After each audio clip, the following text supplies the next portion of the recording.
च सुरेन्द्रे च कौशिके पाद संस्पृशि निर्विशेष मनस्काय श्री वीरस्वामिने नमः।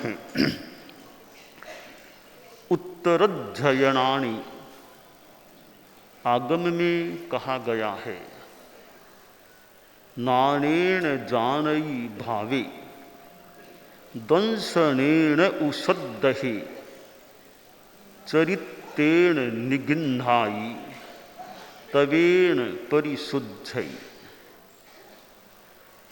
आध्यात्मिक धार्मिक वाङ्मय में मोक्ष निर्वाण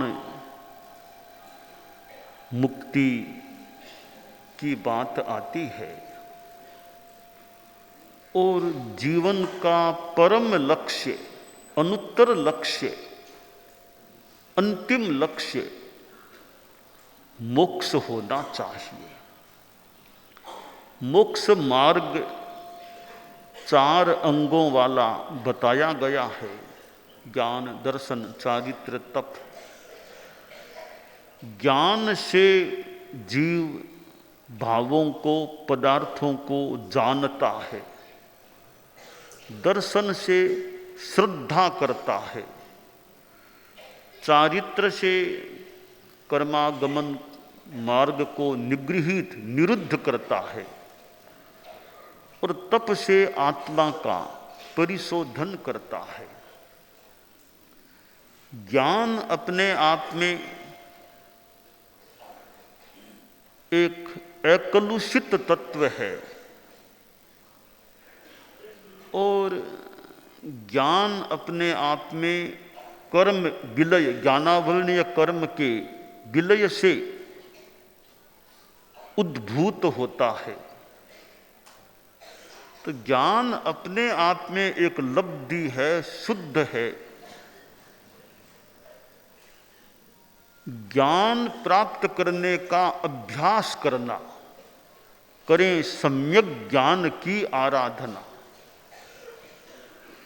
यों दुनिया में अपार ज्ञान है, इतना ज्ञान इतना अध्ययन करना तो हम जैसों के लिए मुश्किल है। एक वर्धमान ग्रंथागार में जाकर बैठो, कितनी किताबें होंगी, कितनी पांडुलिपियां होंगी, वर्षों तक बैठ करके पढ़ें तो भी पार प्राप्त करेंगे या नहीं। तो ऐसी स्थिति में क्या करें ज्ञान के क्षेत्र में? इतना टाइम भी कहाँ है। यह तो एक वर्धमान ग्रंथागार है, दुनिया में कितनी लाइब्रेरीज होंगी, कितना ज्ञान प्राप्त कर पाएंगे? यह एक समस्या है कि इतना ज्ञान, इतने ग्रंथ पढ़े हैं, अब क्या क्या पढ़ें, कितना टाइम निकालें? इस समस्या का एक समाधान एक श्लोक में दिया गया है। अनंत पारम किल शब्द शास्त्रम स्वल्पश्च कालो बहवश्च विघ्नाः यत्सारभूतं तदुपासनीयं हंसो यथा क्षीरमिवाम्बुमध्यात्। एक मार्गदर्शन दिया गया कि बात ठीक है, अनंत पारम किल शब्द शास्त्र, शब्द शास्त्र इतना है कोई पार नहीं, न अंत नहीं, पार नहीं। हालांकि शब्दों से पढ़ना भी एक सीमा तक ठीक है, लक्ष्य तो और ऊंचा होना चाहिए। शब्दम जाने ज्ञातु मिथ्याम व्यशब्दम, तर्कम जाने ज्ञातु मिथ्याम व्यतर्क। कि शब्द को जानते हैं, शब्दों के माध्यम से पढ़ते हैं, पर कभी अशब्द की दुनिया में भी पहुँचे कि जहाँ यूँ पढ़ने की अपेक्षा नहीं, फिर भी भीतर की प्रज्ञा, भीतर का ज्ञान ऐसा प्रकट हो जाए हम अशब्द तक पहुंच सकें। ठीक है, वो बहुत ऊंची बात है, पर सामान्यतया हम शब्द दुनिया में जीते हैं और शब्दों के द्वारा ज्ञान प्राप्त करने का प्रयास करते हैं। तो ग्रंथ बहुत हैं, पर करें क्या? स्वल्पश्च कालो बहवश्च विघ्नाः, समय बहुत थोड़ा है। हमारे साधु साध्वियाँ भी हैं, कभी सुबह तो गोचरी जाना है, फिर आर करना है, फिर वो करना है, प्लेवना करना है, वो करना है, भी काम भी तो अनेक हैं, टाइम भी थोड़ा कि सूरज उगा और शाम को सूरज छिप जाएगा, टाइम है जितना है, उसमें काम धंधे बहुत हैं कि वो काम करना, धोना करना, वस्त्र पुछना, वो दवाई लाना, सेवा करना, वो भी बड़ा काम है। कई काम है, अब क्लास में भाग कैसे लें? कक्षाएं तो लग रही है, पर क्या करें? वो काम, गोचरी दाना वो करना, तो कितना फिर भी लेने वाली कक्षाओं में भी भाग लेते हैं। दूसरे उन्हें थोड़ा सहयोग भी, ठीक है तुम कक्षा में जाओ, ये हम ठिकाने के काम हम संभाल लेते हैं, तुम टाबर हो, तुम पढ़ो, तुम जाओ, कि हम तो वृद्ध हैं, ज़्यादा पढ़ पाए न पढ़ पाए, 70-80 के हैं, ठिकाने का काम हम संभाल लेंगे, संभाल सकेंगे, तुम गोचरी ला दो और आर करके जाओ भले क्लास में, पीछे की चिंता मत करो, वो काम हम देख लेते हैं। तो छोटों को थोड़ा बड़ों का सहयोग मिल जाए कि भाई हम कक्षा में न जा पाए, तुम लोग टाबरो, तुम जाओ, तुम्हारी अभी उम्र है पढ़ने की, 25 वर्ष के हो, 30 के हो, 35 के हो, 40 के हो, तुम लोग कक्षाओं में जाओ, पढ़ो, ज्ञान का विकास करो। हम जो थोड़ी अगली पीढ़ी के हैं, 70-80 के, वे ठिकाने के काम हम पर छोड़ दो, तुम्हारी प्लेवना भले हम कर दें, तुम कक्षाओं में भाग लो, ज्ञान अर्जन करो। तो विद्यार्थियों को बड़ों का वो सपोर्ट और सहयोग मिलता है, तो वे थोड़ा कक्षा जाने में आसानियत, सुगमता का अनुभव कर सकते हैं। तो कार्य टाइम तो थोड़ा और कार्य अनेक हैं, और विघ्न बाधाएं भी कई बार आ जाती है। कभी शरीर में कठिनाई हो जाए, कदाचिन मस्तके पीड़ा, कदाचित कंठ पीडनम, कथम स्वाध्याय सध्यानम निर्विघ्नम भगवन भवेत, कि शरीर में कभी कभी कठिनाई हो जाए, कभी का सिर दर्द होने लग गया कि आज तो कंठ ठीक नहीं है, तो भगवान स्वाध्याय ध्यान में भी हमारी कठिनाई आ जाती है।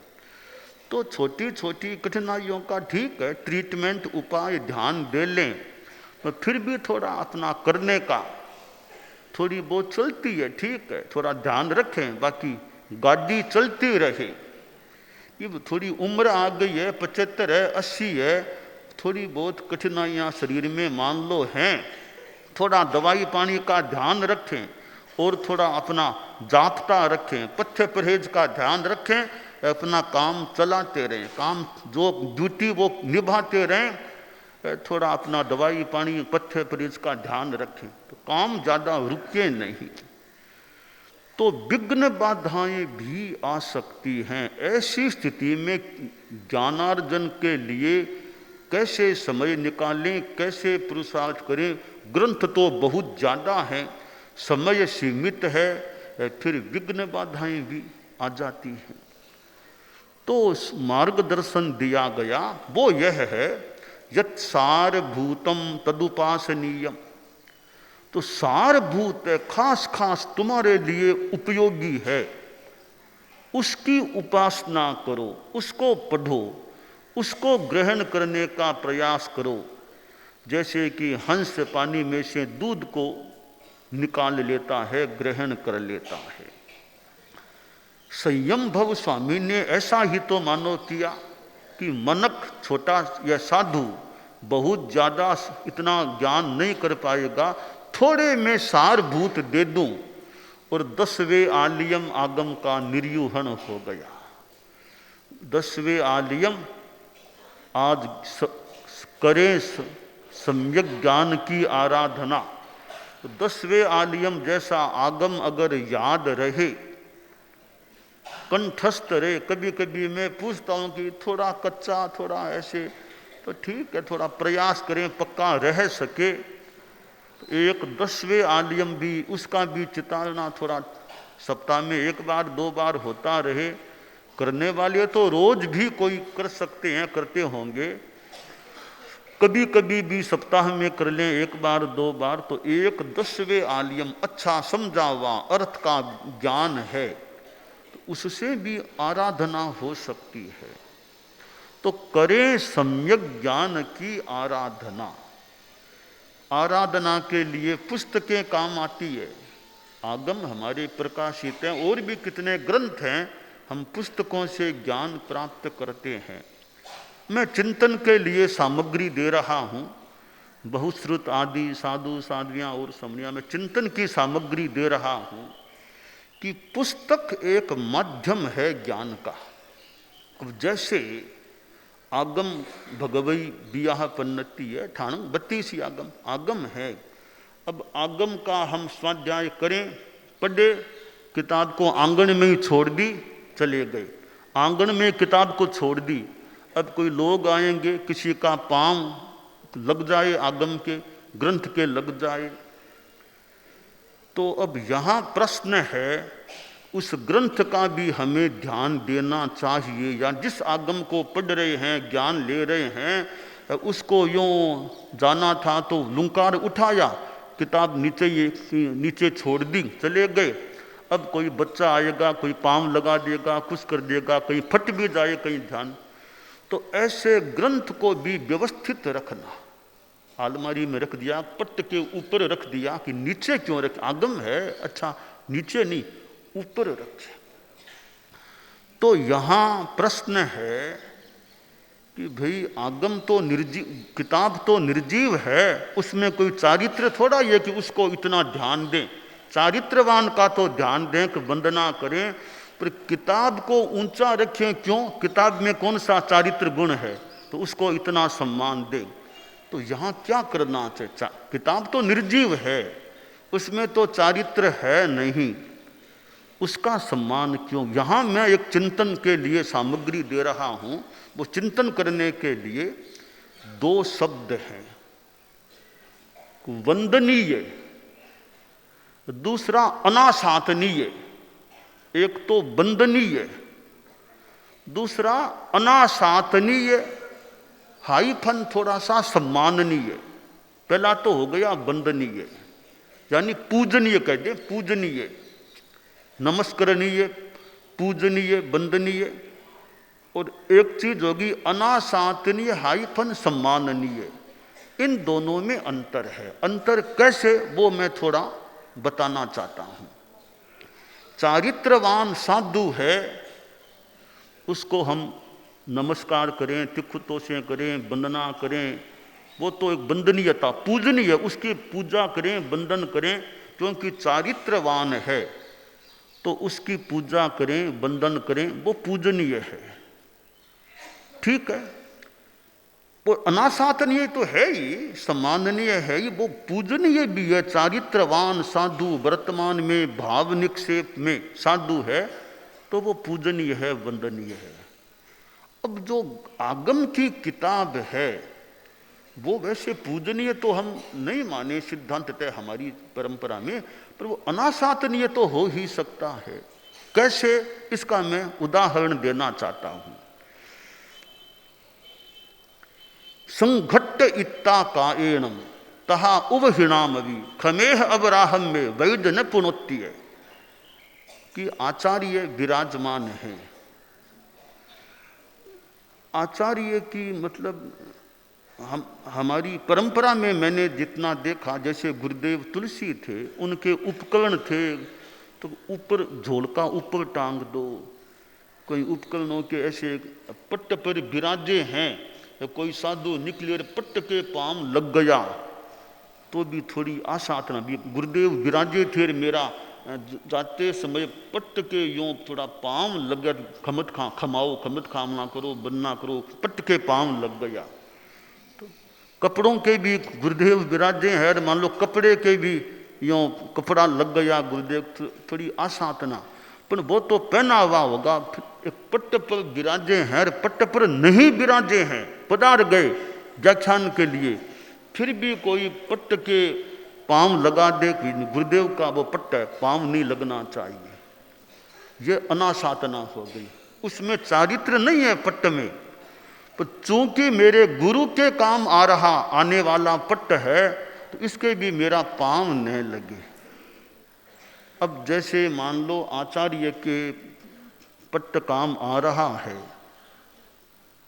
अब उस पर कोई आके बैठ जाए तो, कभी आचार्य प्रवर का पट्ट है उस पर हमें नहीं बैठना, पट्ट में कोई चारित्र नहीं है, पर आसातना नहीं हो जाए। तो जो हमारे पूजनीय हैं उनके काम में आने वाली चीजें पूजनीय तो नहीं, अनासातनीय और थोड़ा मान लो सम्माननीय होती है, तो उसमें हमारी कोई गलती न हो। तो इसलिए आगम की किताब है, उसमें कोई चारित्र नहीं है, पर हमारे एक पवित्र ज्ञान की वो माध्यम है, इसलिए उसके भी पाँव न लगे।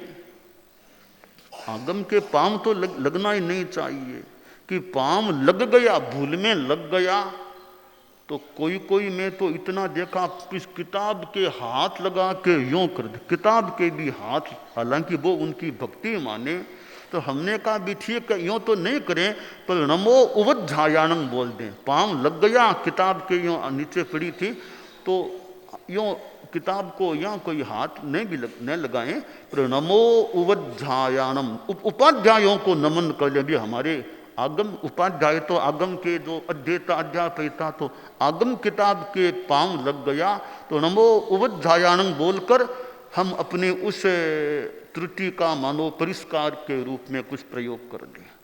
तो चिंतन की सामग्री मैं यह दे रहा हूँ कि मैंने दो ये भाग बनाए हैं चिंतन के लिए। मान लो कि एक तो पूजनीय, दूसरा अनासातनीय हाइफन थोड़ा सम्माननीय। तो चारित्रवान हैं वे तो पूजनीय हो गए, वंदन करो, पूजा करो, तिख तो बोलो ऐसे।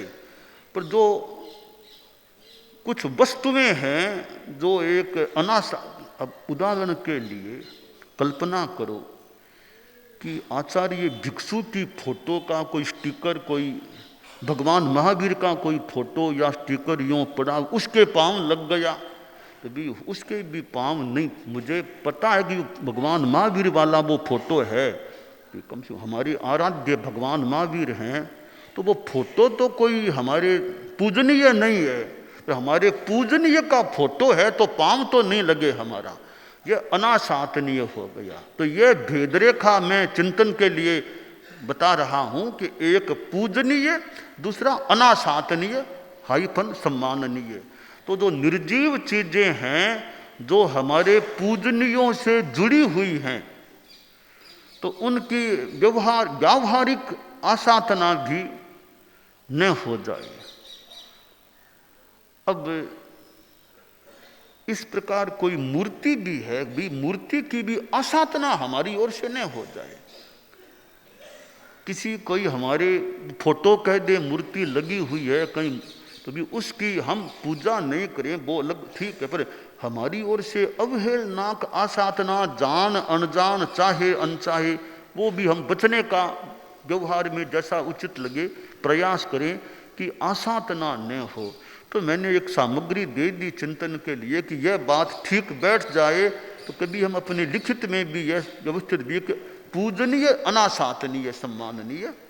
तो पूजनीय तो चारित्रवान, पर अनासातनीय तो उनसे जुड़ी हुई चीज भी है, वो भी एक जैसे गुरु के उपकरण हैं, गुरु का पट्ट है, तो उनके भी कोई आसातना रूप न हो जाए।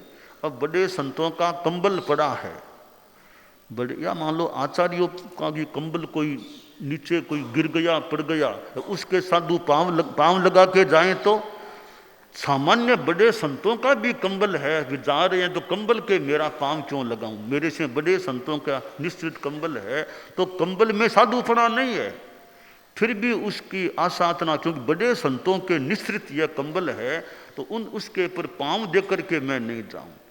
तो इस प्रकार यह पूजनीयता और अनासातनीयता हाइफन सम्माननीयता, यह भेदरेखा खिंची जा सके, तो यह मैंने एक चिंतन के लिए सामग्री दी है। तो करें सम्यक ज्ञान की आराधना, कि समय कम है और काम धंधे भी आ जाते हैं। अब थोड़ा समय अगर स्वाध्याय के लिए निकल जाए, अब न्यारा में हमारे साधु साध्वियाँ रहते हैं, भले गुरुकुलवास में भी हैं, अब न्यारा में तो व्याख्यान देना है, वो गोचरी जाना, दर्शन देना, तपस्या का नाम लिखना, प्रेरणा देना, वो प्रोग्राम की तैयारी करवाना, वो कराना, वो तैयारी करो, वो तैयार करो, कैसे वो संवाद कराना, कितने काम हैं। अब ऐसी स्थिति में भी थोड़ा कोई स्वाध्याय का टाइम आगम आदि का निकाल लें, पश्चिम रात्रि में चितालना भी कुछ हो जाए, तो वह भी ज्ञान की आराधना है। तो हमें जितना समय मिल सके ज्ञान की आराधना का भी प्रयास करना चाहिए। अभी तो योगक्षेम वर्ष है, तो जो कम उम्र के हैं छोड़ दें एक बार, जो वृद्धावस्था में है उनको हो न हो, कम उम्र के हैं, नई पीढ़ी 20, 25, 30, 35, 40 वर्ष तक के साधु साध्वियाँ समझे, वो तो भाई जितना हो सके कक्षाओं में भाग लें और भी कोई प्राप्त करने का प्रयास करें। तो यह बहुत महत्वपूर्ण समय प्रतीत हो रहा है। इतने साधु साध्वियाँ किन से क्या ले लें, कि संतों में अमुक के पास वो ज्ञान है, अमुक के पास वो, तो उनके से वो लें, उनसे वो लें, कि हम आए हैं या मिले हैं, जिनसे जो मिल सके ग्राहक बनकर लेने का प्रयास करें। तो करें सम्यक ज्ञान की आराधना, ज्ञान की आराधना करें।